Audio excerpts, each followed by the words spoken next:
10ഉം 20ഉം ഒക്കെ കൊടുത്താൽ വോട്ട് കിട്ടുമെന്ന് പണ്ട് നാട്ടിൻപുറത്തൊരു കഥയുണ്ടായിരുന്നു. പക്ഷേ ഇപ്പോൾ സംഗതി അങ്ങനല്ല. തെരഞ്ഞെടുപ്പ് കമ്മീഷന്റെ നിരീക്ഷകർ സജീവമായതോടെ സ്ഥാനാർത്ഥി മേലനങ്ങി പണിയെടുക്കണമെന്ന നിലയിലെത്തിയിട്ടുണ്ട്. കാണാം വോട്ടിന്റെ ആ വലിയ വില.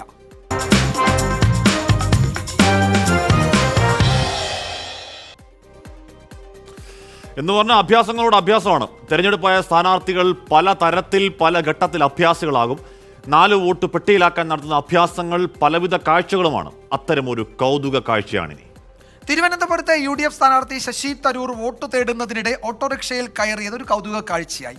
അയൽ മണ്ഡലമായ ആറ്റിങ്ങലിലേക്ക് എത്തിയാൽ അവിടെ BJP സ്ഥാനാർത്ഥി V മുരളീധരൻ ഒരു പടി കൂടി കടന്ന് ക്രിക്കറ്റ് കളിക്കാൻ റോഡിലിറങ്ങി.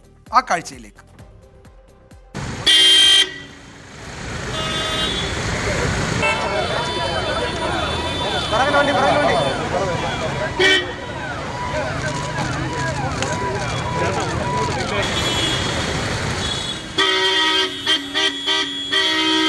വില കൂടിയ കാറുകളിലാണ് സാധാരണഗതിയിൽ ശശി തരൂരിനെ കാണാറുള്ളത്.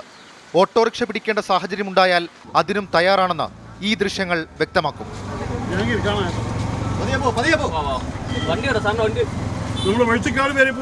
അടുത്ത സ്റ്റോപ്പ് എവിടെയാണ്? പിന്നെ ഒരു കല്യാണത്തിലും പാർട്ടിക്കാരുടെ കല്യാണം. പ്രസ് ക്ലബിലെ പൊതുപരിപാടി കഴിഞ്ഞ് പുറത്തിറങ്ങിയ ശശി തരൂരിനെ ഒരു കോൺഗ്രസ് പ്രവർത്തകൻ സമീപിച്ചു. ഒരിക്കലെങ്കിലും തന്റെ വാഹനമായ ഓട്ടോറിക്ഷയിൽ കയറണമെന്നും ആവശ്യപ്പെട്ടു. തിരഞ്ഞെടുപ്പ് കാലം, ചുറ്റും ക്യാമറകൾ. മറുത്തൊന്നും പറയാതെ തരൂർ ഓട്ടോറിക്ഷയിൽ കയറി.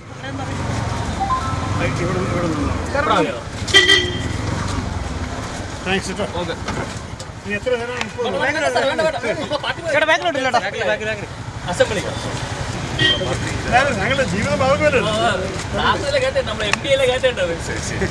Thank you.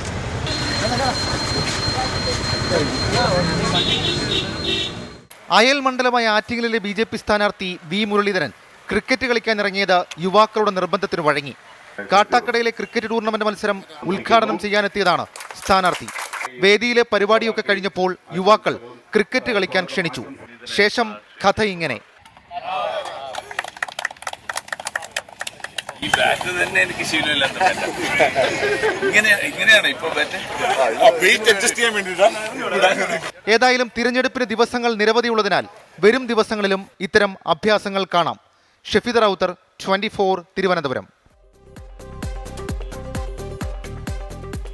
ബാറ്റ് തന്നെ ശീലമില്ലാത്ത ബാറ്റാണ്. അപ്പൊ പണ്ട് മടൽ വെട്ടിട്ടായിരുന്നു MRF പലക മടൽ. ഈ V മുരളീധരൻ പറയുന്നുണ്ട്, അദ്ദേഹം കോളേജിൽ പഠിക്കുന്ന സമയത്ത് ഒരു ക്രിക്കറ്റ് പ്ലെയർ ആയിരുന്നു.